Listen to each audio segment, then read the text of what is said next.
हे आहे आमच्या अथर्व आणि समर्थचं आजोळ, आजी आजोबांचं घर, मामाचं गाव.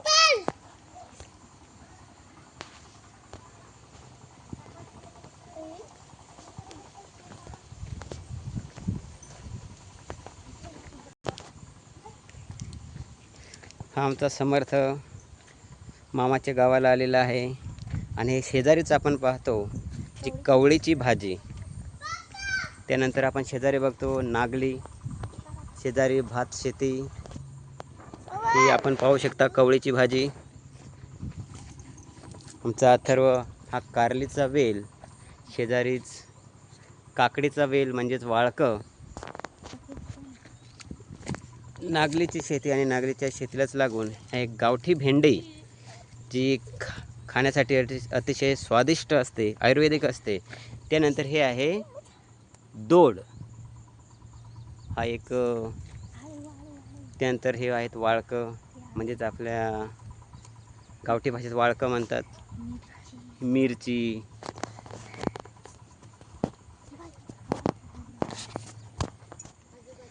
नागलीची शेती, त्याला आम्ही आमच्या आदिवासी भाषेत कंसरा माता म्हणतो.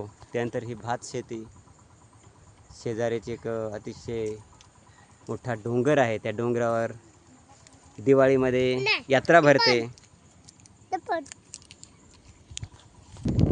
हे आहे आळू, हे आहे दोडक्याचा वेल, अतिशय सुंदर. त्यानंतर वाळकी, दोडके, काकडी, अनेक प्रकारच्या आयुर्वेदिक भाज्या या ठिकाणी आपल्याला पाहायला मिळतात. हे आहे भात क्षेत्र, खूप सुंदर. आदिवासींचं सर्वात जास्त खाणं म्हणजे तांदूळ, आणि हा भात आम्ही खात असतो.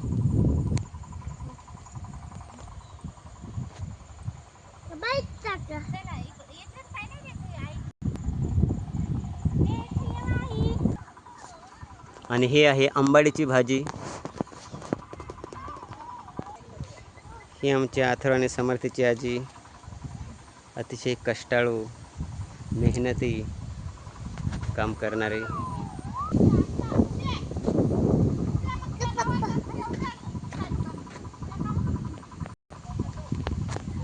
हे आहे वऱ्याचं वेल, आणि खूप वरे लागतात, वरती पण लागतात आणि जमिनीत पण लागतात, आणि खूप छान अशी भाजी तयार होते, आयुर्वेदिक भाजी जी आम्ही आवडीने खात असतो.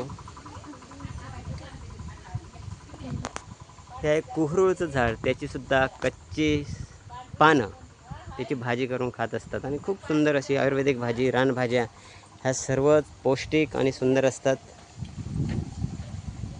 आणि कुरडूची भाजी केलेली आहे सुंदर.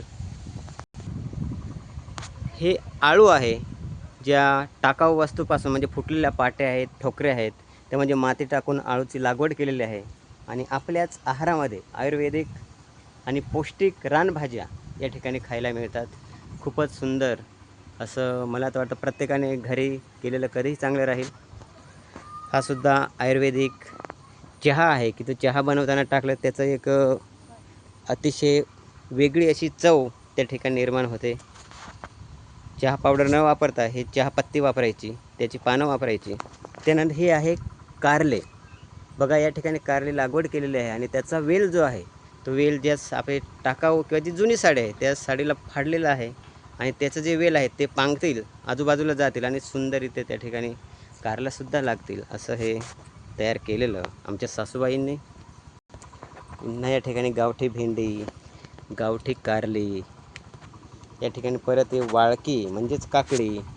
त्यानंतर हे आळू आपण पाहू शकतात की किती एक हार तयार केले, आणि त्या हारेवर गादी वाफा तयार करून त्याच्यावर हे आळू लागवड केलेली आहे. त्यानंतर आपण दोडके बघतो की दोडक्याचंसुद्धा ह्या मला वाटतं 15-20 दिवसांनी याला सुंदर असं दोडके लागतील, आणि हेच घरगुती भाज्या या ठिकाणी आम्हालासुद्धा खायला मिळतात. खूप छान असं नियोजन. आणि ही आहे भोकर. भोकरीची भाजीसुद्धा खूप आयुर्वेदिक, याचीसुद्धा डिगे खातात, आणि त्याचा जो मोहर असतो तो सुद्धा खाल्ला जातो. आयुर्वेदिक आणि पौष्टिक भाज्या, रानभाज्या म्हटल्या की सगळ्यात खूप सुंदर अशा असतात.